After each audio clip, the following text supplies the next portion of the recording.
This book, Enemy of the State, is this book number one of your? I mean, I know you've done other things, other articles, and you also did the one for the History Revisited, Law Revised, New Wars, New Laws. But as far as what will be a commercial book, and it's a first for Michael as well, a mass market designed for the general readership to get a first-hand anecdotal narrative story of what happened with a lot of law built in. You'll learn a lot of law in the context of the book. But yeah. Well, what's the difficulty? I've never written a book, never thought about writing a book. From literally the concept to outline to flushing it out, how's it work? Well, two difficulties. One is taking an event the magnitude, there's plenty of Nuremberg books. The difficulty is taking an event the magnitude of a trial or a very large event and distilling it, condensing it, crystallizing it to what really needs to be on the written page. That part is difficult. And frankly, the other part that's difficult is to just capture, the Saddam Hussein trial. It's the Iraqis literally fighting for the soul of their nation. What's the new Iraq going to look like? Is it going to be built on the rule of law or the rule of the gun? And it's literally fighting for the soul of their nation. So to try to capture that and capture the key components of that was also difficult. But we think we got pretty close in the final analysis. How do you judge the fact of historical perspective versus the currency? Well, we talk expressly about that, and we say that the trial is seen as any trial today, and Jackson complained about this at Nuremberg as well, that it's seen through the snapshot, the narrow lens of what the media happens to report. What people do in the wider world is they then extrapolate and say, well, now I understand everything, because the media told me about this little sliver of what happened. They extrapolate and project that to be the whole day, the whole month, the whole trial. And in fact, it's only just a tiny little sliver. Jackson complained that there was one day in particular where Goering did something that nobody even noticed in the courtroom. Completely inconsequential, and yet that was the headline, that was what the Western press trumpeted, and that's what people focused on. And when he saw the press reporting later, same thing happened to me. I would watch BBC, and I would say, I was in the courtroom. That's not the trial I saw today. And so that's what we wanted to do, was to capture the facts that truly happened. And frankly, one of the reviews says it's nonfiction written like a novel. Because we could have never made up some of the incredible things that happened. I mean, it's just the truth is far more interesting than even a historical fiction could have possibly been. Obviously, the book is designed to be educational. Yet, with Hussein's passing through the execution, the interest in the subsequent Iraqi trials has disappeared. It has disappeared largely outside the region, the region. But in fact, in the region, there's still significant interest. Oh yes, and some significant trials waiting. Some of the groundbreaking developments, for example, that lie ahead, of course, is the possibility of the aggression trial with Kuwait. It'll be the first true aggression, crimes against peace trial since Nuremberg, centered on that offense. The first large-scale environmental crimes trial in history for the destruction of the southern marshes, which is well along the way towards investigation and almost ready for trial. That's a significant case. As I say, the first in history. The 1991 trial with the Shiite uprising in 1991, thousands of victims, mass graves scattered all across southern Iraq. So culturally, that trial is very important for the long-term restoration of peace and stability, particularly in the South. And of course the Anfal genocide case, the forgotten case, but partly forgotten because the Iraqis did too good a job. There's 963 pages of opinion. So unless you're a weirdo like me, you're not going to go through 963 pages of opinion in detail to see what they actually did. Here you are, an author of what no doubt will be an extremely successful book, Enemy of the State. Did you think when you were at West Point you would find yourself in this position?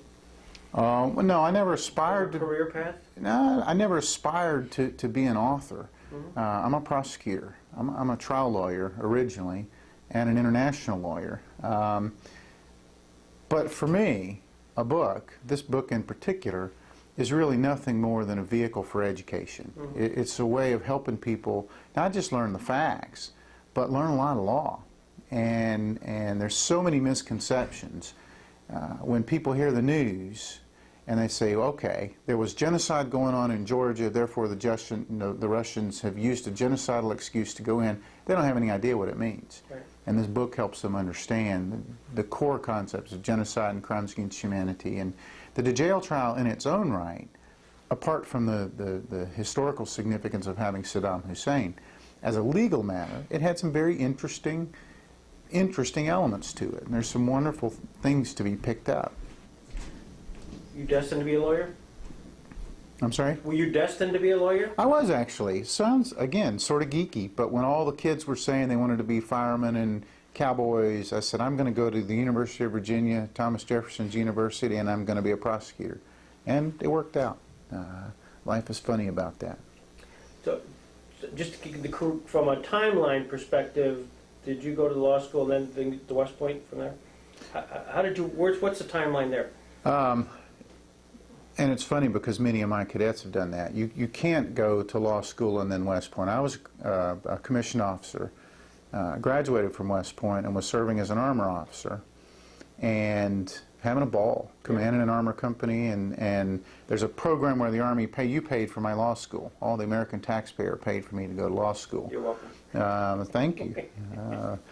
And from there, though, the Army's methodology is to draft the best athlete. And the idea is if you take the people that are the very best line officers, particularly the ones that have a legal aptitude, they're going to make good lawyers and good prosecutors. And those people are able to transition into the legal practice much easier. Because you know how it works. You just have a professional ethos that translates to a courtroom much more readily. And then as far as the international component, I mean, you have an incredible resume of involvement with an area which is otherwise not extremely well known. It doesn't, the whole international criminal tribunals. How did you get your feet into that world? Well, there's an old saying that says you saw the wood in front of you. You do your job and you do it to the best of your ability given the context and the circumstances. There was a point in my military career where a huge part of my job involved supporting special operations forces around the world. So that inevitably led to international law as a discipline. When academicians and theoreticians were debating the nuances and the fine points of international law, I was on the ground, or I was supporting special forces, special operations soldiers on the ground, applying international principles. I learned treaty law not by thinking about it and doing it. I went in and negotiated treaties. That's how I learned. So if you put those two things together, you logically ended up with doing international criminal law. We found in the context of ongoing operations and ongoing trials, there's always a need for the application and the distillation of that body of law. And so, of course, that led to work in the Milosevic case in Sierra Leone and all the other things that we ended up doing. Well, let's talk about some of those. What was your role in the Milosevic case? Milosevic, the historical fact, which is sometimes overlooked or sometimes warped for political reasons, but the historical fact is that the United States has been, by far, the largest and most consistent supporter of the International Tribunal for the former Yugoslavia. At the time, I was the special advisor to the U.S. Ambassador for War Crimes, which is still the only ambassadorial rank war crimes position in the world. So we're directly reporting to the Secretary of State, in turn directly reporting to the President, and our job is to coordinate United States war crimes policy and war crimes support. A key part of that, of course, is specific support to the tribunal. The Milosevic case was one of a number of cases, at the time one of the most important and complex cases. And if you remember, there was a long period when the prosecutor had not brought formal charges because of the difficulty of putting together the Bosnia case and the Croatia case. It was a difficult case to put together. And then Kosovo happened in 1999. Kosovo went down. And it immediately became clear, well, two things. One, we were in Kosovo. I was actually in Kosovo before we officially had Americans in Kosovo collecting war crimes evidence. And it immediately became clear you've got massive wide-scale crimes against humanity. Kosovo, at the time, part of Milosevic's country, very difficult to escape criminal responsibility for that. Easy charges to make. So I coordinated the FBI. We took the FBI in, and I coordinated the international effort to collect evidence in Kosovo, which in turn led to that was really the lever that got the other cases, the other components of the Milosevic case off the dime. And there's this wonderful New Republic story. Ambassador walked into my office one day at the very end of a Washington workday, and he said... The war crimes ambassador. Yeah, who was it? It was Dave Sheffer at the time, U.S. Ambassador. We reported directly to Madeleine Albright, Secretary Albright. Ambassador Sheffer says, "Do you have your diplomatic passport with you?" Which is always sort of a loaded question. I said, warily. I said, "Why?" He said, "Well, you know, we've got this stuff that absolutely has to get to the ICTY prosecutor, and you're taking it." And it was some information that of course we had a very well-established flow of information back and forth, and very, very regularized procedures for transmitting and facilitating that. But this was very important. And so I envisioned a diplomatic pouch, right, you know. No, it was a diplomatic duffel bag. It was about 75 pounds worth of duffel bag. So I literally, with duffel bag, the diplomatic duffel bag, got up from my desk, no toothbrush, no shaving cream, no nothing, in my suit, right at the end of a Washington workday. Went, had my diplomatic passport, because I got a diplomatic pouch. We go through. When I got to The Hague, I brushed my teeth. I bought a toothbrush, you know, and I shaved, because at this point it had been 2 days. Went to the tribunal, had a number of meetings, talked through what we had gotten, and by the time I got on the airplane then immediately, I didn't even spend the night, by the time I had gotten back to Washington, the Milosevic indictment had been issued. Wow. And that was the critical piece of information that they were waiting. History, they probably didn't absolutely have to have it, but it raised their comfort level to the point that they said, all right, we can do this. There was later, I think it was a New Republic article, that talked about an unnamed U.S. official who at the 12th hour took the critical information. I said, he's got a name, you know. I know who he is. But so that was part of my role in the Milosevic case. But you know, the Milosevic case, like any other, was a case that we were committed to seeing prosecuted based on the evidence, and it was our job to facilitate that. So we did a lot. And then, of course, the political dimension that underlies almost anything any of the tribunals do. We had a very active role in facilitating and lending support where we could. Were you involved at all in the ultimate arrest of Milosevic? I mean, that was not, you can indict him, but as we found in other cases, that's only the beginning. As far as just the backdrop of how that, were you involved in that at all? Sure, we were very active in a lot of ways. Cables, diplomatic phone calls, diplomatic contacts. And what happens, you know, most these things always happen on the scene between, it's not a purely legal issue, neither is it a purely political issue. And so if you have a diplomatic representative in the field who's a diplomat and a politician, we ended up, more times than not, being the ones to provide the legal backdrop, the legal significance, the legal backstory, so that you could adequately inform the policy. But we were very active in that whole process. We, the United States, was very active. But we didn't do it by ourselves either. You know, it's a matter of generating broad base of political support against the backdrop of the effectiveness of the law, and ultimately successful. Rather the same process with Charles Taylor. I mean, you see the same thing replicated in a number of other environments. For the tape and for education purposes, Milosevic's arrest was a little bit of a finesse. Yeah. Explain that. Well, I'm not sure. You know, there's been a lot written. You know, the difficulty is that you know, you have to be somewhere in that spectrum, right? The one end of the spectrum is you just go in and do it yourself, which was never really an option. I mean, it was a possible option, but the other end of the spectrum is that domestic officials know exactly where he is and who he is, and they're quite willing to let him be, right? So you've got to navigate that spectrum, and what it generally takes is a shift of political will.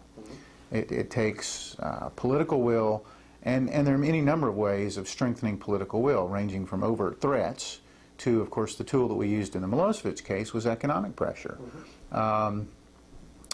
World pressure, the pressure of European Union accession, which is one of the things that worked in the Karadzic case. What you've got to do is to find the right leverage point, but then to use it in the right way. It's not just enough to have the right leverage point and use it in a crude, sort of an ill-conceived manner. It's got to be orchestrated and choreographed, which is why the difficult thing is, from the outside, it looks like nothing's happening. Nobody cares. Nothing's happening. But what's really going on is that the difficult choreography takes time. It can't be done hastily. It can't be done sloppily. It's got to be very carefully done in order to be effectuated successfully. And it can be messed up at any stage along the way. So it's got to be done right. And in that case, it worked. On the Karadzic case, have you followed a little bit? I mean, certainly the economics aspect, the European Union change of administration. I suspect the other two will probably follow suit fairly soon. They certainly know where they are. We keep hearing those rumors, yes. But is that something from your perspective now as an academic? Are you still involved in that game? A little bit. Yeah. A little bit. Yeah. A little bit. I give advice and I talk to people. And the other big thing that we do, and it's just an extension of education, is there's so much in the media and so much that's sort of in the popular consciousness that many times is just wrong. And so I try very, very hard to be conscious of those things and to correct them where I can. It's just another way of education. You know, there was allegations in the media not too long ago that the Americans had shielded Karadzic and Mladic for a long time. That's ludicrous. I mean, I spent the better part of 6 years doing everything we could do to get them into custody, to orchestrate these political processes, and we were close on any number of occasions. It's just, that's not just a blank, the Americans shielded him. That's in essence saying Mike Newton didn't do his job and didn't care and was very unprofessional. And no, I take that a little personal. Well, I can understand. Did you see the movie Hunting Party? No. Haven't seen it yet. Yeah, which sort of tells a little bit of that, the fox, the search of the fox character. Well, I need to see it. Yeah. Sierra Leone, what was your involvement there? Sierra Leone was interesting because it began, of course, the Civil War, the long-standing Civil War. But the genesis of the Special Court was almost exactly coincident with the negotiation of the ICC elements of crimes. So I'm on the U.S. delegation negotiating the International Criminal Court elements. Many people have later portrayed the creation of the Sierra Leone Special Court as being a United States reaction to the ICC. We were looking for a better way, a third way. That's not really true. The problem was, at the time, we wanted a tribunal, we wanted an accountability mechanism. We knew we weren't going to get Security Council Chapter 7 authority, as we had done with other tribunals. Similarly, the Sierra Leone domestic mechanisms obviously needed lots of support. So we created the hybrid model as the only real viable mechanism at the time. You know, really exactly the same thing that we did in Iraq in 2000 and 2001. The path that we chose was really the only viable path because it was the pathway that the Iraqis demanded. I mean, it was the only one that really truly would have in the end worked.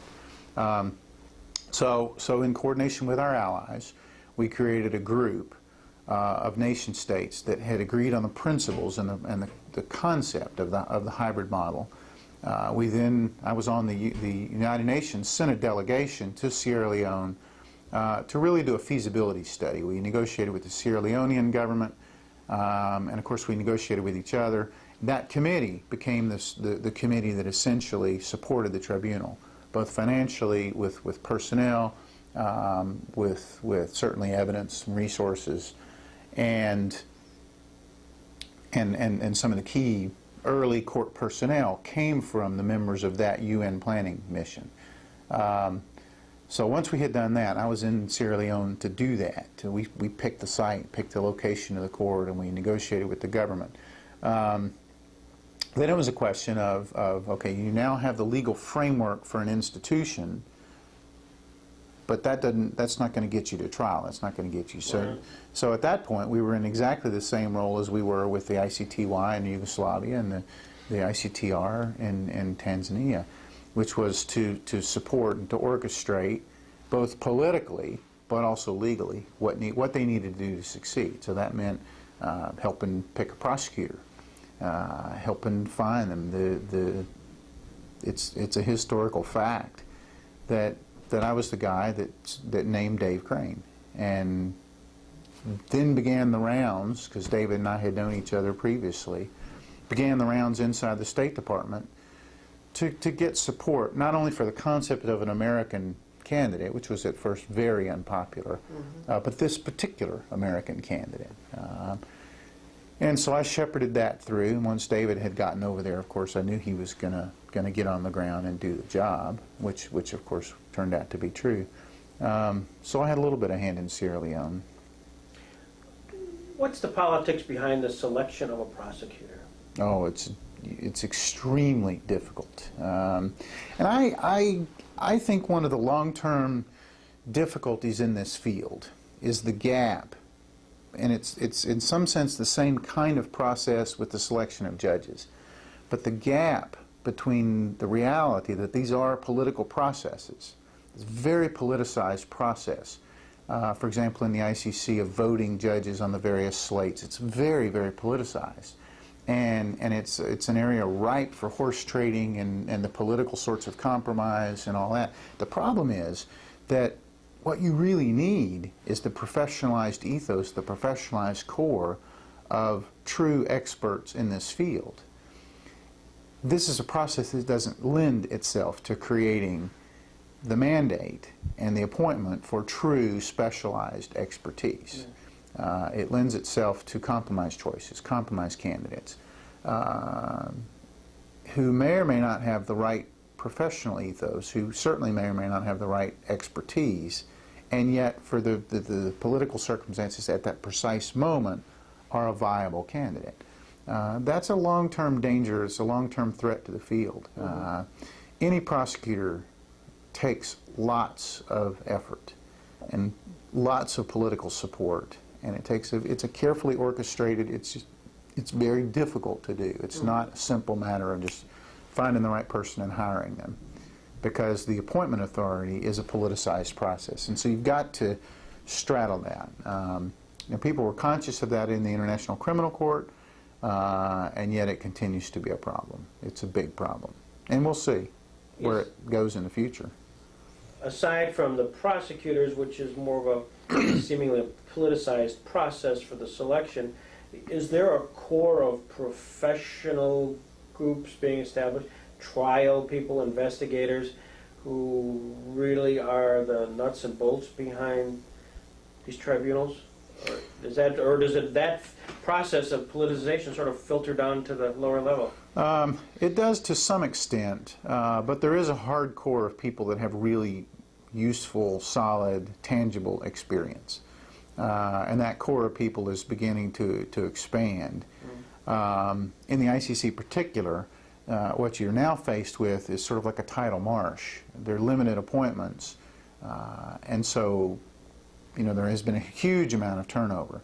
So you got people, particularly in the Office of the Prosecutor, who have very good experience and then leave. But remember that the process of international criminal justice involves, by definition, so many different dimensions that there's professional expertise in court administration, in the registries, very specialized expertise. There's specialized expertise certainly in the investigations and the assemblage of complicated crime bases. Something simple as computer expertise. These kinds of databases are extremely complex and difficult to run. court expertise in the assembling of good outreach campaigns and public relations campaigns. You know, David Crane in Sierra Leone, the first person he hired was that press outreach person, that spokesperson.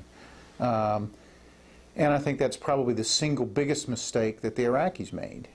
We talk about this in the book. You know, they thought that the courageous decision to televise trials, which was courageous, and based on our advice, we thought it was the right thing to do as well. But they thought that that was a good substitute and an adequate substitute for outreach. And they were wrong about that. And it was clearly the wrong, but they had a false sense of security that, well, everybody will watch and everybody will know, and they did watch. But it also created the ready-made opportunity for misinterpretation and for mistranslation and for misunderstanding. So you had to have a way of expanding that. So there's a professional pool of press people. There's a professional pool of forensics experts. That's a very complex, detailed, specialized expertise. Victim witness coordinators. All these specialties require that same cadre. Never mind the prosecutorial expertise. Never mind the complementarity people. The specialized expertise has to be sustained and developed. And there is no centralized place for precisely cataloging and professionally banding these people together. It really turns into a small circle of who you know and what your experience is. What about the documentary evidence when the day is done, the trial is over? Where does it go? How does it get cataloged? How does it become user-friendly? The Nuremberg documentation, if it weren't for really Jackson creating somebody to publish the originals are all boxed and molding now at The Hague, and only recently Judge of the World Court actually got monies to start digitizing all that stuff. Do you have that same problem? Oh yes, very much so. In the business, we call this legacy issues, and the Iraqis are beginning to face this, as are the two major ad hoc tribunals are facing it in a big way, and there's no easy answers. One of the legacy issues is, of course, our interest is in academicians and scholars, right? Scholarly access. What the courts care about is actually a very different pedantic problem, which is, in the future, if there are future domestic cases, you need to have access to the same evidentiary base. Civil claims, civil suits, you know, in Iraq, as in other places, you can have civil judgments, civil suits based on the same body of evidence. So that evidence has to be accessible and documented and categorized in an orderly, user-friendly way. Very difficult to do. Rwanda, victim witness issues, which is associated with the body of evidence. I mean, there's just no easy answers. And because the institutions are going away. Now, in theory, that's one of the advantages of an international criminal court, is that it does have a permanent presence, and in theory it doesn't go away, so you can do that. But that requires that evidence be cataloged and accessible and done correctly from the early days. And you know, it's already such a mountain of evidence that it's very difficult to do. And this is where I think the value of good historical studies really comes forth. You know, there has been some work, particularly in the Balkans, that's publicly accessible. It's just superb.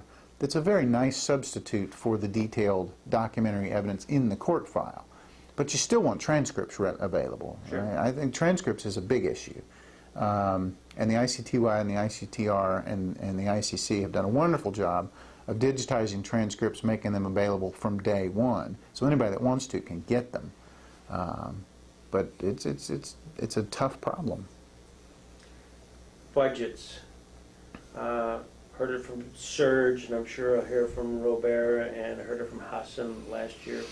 When you talk about international law, justice, but you got the raw reality of the financial constraints of it. How do you advise, how does Michael Newton, extraordinary advisor to many, advise them to have this judicial constraint and how to deal with it? Well, the difficulty is you have to prioritize your working arrangements. And the first advice is reduce redundancies, eliminate the inefficiencies, because there are many, which is common sense. You've got to use what you've got wisely. But you'd be shocked when you start walking around the building and you see the inefficiencies and the redundancies. But the other big thing is that you can't succeed with limited budgets if you try to do everything and you try to, on an ad hoc basis, decide what's important and what's not. David did a fantastic job of this, David Crane in Sierra Leone. The first thing they did was have a strategic plan and said, here is our plan. Here are the mandates, the clear legal mandate. Now I'm going to translate as a prosecutor that legal mandate into specific goals and phases of my operation. And that becomes the basis for which you make these difficult funding decisions. Do I open up a new case and spend resources in this place, which I can roughly estimate is going to be this chunk of my budget? How closely does that mirror to what my strategic plan is and what my goals are? And because I tell, if you do it on an ad hoc basis, it becomes a black pit. Right. It's a black hole. You cannot do that. You have to have, and that's one of the great concerns with the International Criminal Court today. The court is already overextended. It's already got more than a decade's worth of work today, and new cases coming almost every week. New situations being raised to its awareness almost every week. It simply cannot do everything. And it's already finding, you know, in the Lubanga case, there was this huge criticism raised that the only thing you're charging is child soldiers. And there's a lot of reasons why you would do that as a prosecutor based on the availability of evidence and the specific trial pattern. The other thing is, okay, maybe there were this huge range of crimes committed, but for the first trial, the Lubanga trial, I, the prosecutor, want a clean, simple, precise, concise, relatively constrained set of charges, and so that's what I picked. There's reasoning behind all that that goes back to budgets, unfortunately. How much of the fact that you want to do one that's going to win? I mean, you'd like to have a fairly straightforward, understandable one, which you can just say, we got a conviction. I think that's part of it, but the big factor is, with Lubanga and frankly the jail case in Iraq, people criticized Iraqis all over the world. You know, why are you starting in the face of the unfall genocide, all of northern Iraq? You know, the verb unfallized is a verb in northern Iraq and Kurdistan. You know, in the face of 2,000 villages that were destroyed, and or in the face of the destruction of the southern Shiites, or the destruction, how can you pick this dinky, tiny little village and what happened to them? And the answer is, well, number one, what happened to those Iraqis in that village was emblematic, symptomatic of what happened all across Iraq. So it's not atypical. It was just a normal business day for the tyrants that ran Iraq. Right. But the big thing is, pragmatically, it was ready for trial first. Right? It's a constrained case. It's a discrete set of facts. It's much easier to get your arms around as an investigator. It was ready for trial. So then you have the strategic question. Do we wait until we've got these much more difficult, complex cases ready? Do we take the case that's ready and work out some of the inevitable kinks, the procedural kinks, the process that need to be worked out? And I think that's the same thing that happened in the International Criminal Court. Right. People don't understand. What you see in the courtroom is the tip of a very large iceberg. Beneath the water are everything from security procedures in court, the mechanics of moving documents back and forth, the process, the specific process by which you share information with the defense, the specific processes for courtroom motions practice and responding to motions practice, the background process of collecting victims and witnesses and preparing them for trial and transporting them to The Hague in the case of the ICC, or transporting them to Baghdad or Freetown in the case of the Sierra Leone Special Court. The collection of information, as we saw in the Lubanga case, from other governments and from institutions around the world, and the filtering of that information into what's exculpatory and what's not, and what can be used in open court and what's only provided for leading background, all that is extremely complex, none of which is apparent to people when you simply see a defendant and a judge banging the gavel and saying it's time for court to start. Right. All extremely processed. The selection of judges, the training of judges, all of that has to happen. And so there's and I probably fall into this school, there's a school of thought that says the quicker the better. The quicker you have an institution and you can begin to work out all these modalities, the better. Because you can't do the big cases. You can't do the Srebrenica genocide case in The Hague until you've done the Tadić's. You know, you have to be able to filter through these relatively discrete cases to learn how to operate the court, to give your registrar and your court administrative personnel a background of experience that allows them to then tackle these incredibly complex, much more difficult cases that are certain to come later. Unfortunately, Luis Marino Campo, because of a variety of things going on currently, is going to be unable to be with us this week. If he were here, what question would you have of him regarding the al-Bashir case? Well, the cynical answer is what took so long. My question would be, well, of course, you know where he is. He's in Colombia, which I think is wonderful, and I'm going to comment on that in my speech tomorrow, or Tuesday. My question for him would be, have you really truly built the case on genocidal intent, special intent, in light of the existing jurisprudence? And I say that for a reason, because I'm of a belief that in some cases, genocidal intent has been made on paper much harder than it is in fact, and certainly much harder than it was ever intended to be in the 1948 Genocide Convention. So I would ask him if he has read what the Iraqis did in the Anfal genocide case, which was right on the mark legally. I helped them with it, so I'm proud they got it right. But it was right on the mark legally, and it draws the distinction between tactics and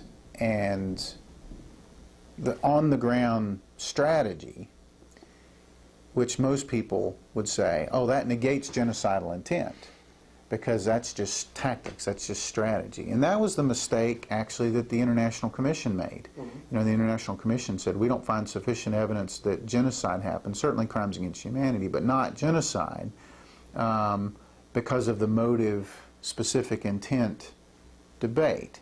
Point of fact is, anytime you have a military mission and a military or a pseudo-military structure, you always have a motive. You always have some tactical imperative that it explains why you're doing whatever it is you're doing. But it's in some cases has created this legal fiction that just because you have a motive for that narrow military operation, that in essence negates the possibility of a genocidal intent.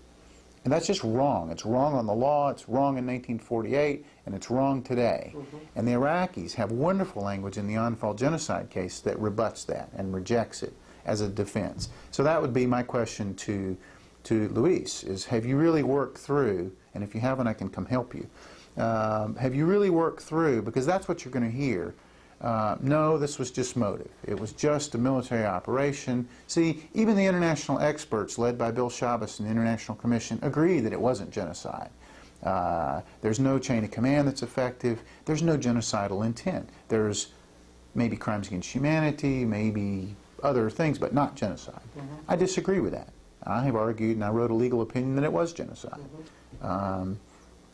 So that's, I think, going to be the issue that the case really turns on, and the most visible piece of it. And of course, the other piece of it, the inevitable reality, just like Milosevic, just like Saddam, just like Karadzic, is the reality of bringing a particular perpetrator into custody and moving towards trial. In watching just Sudan, has there been any visible change in your mind's eye since the indictment has been presented, just in the actions of the President of Sudan? I have seen little to no change. Yeah. No, no.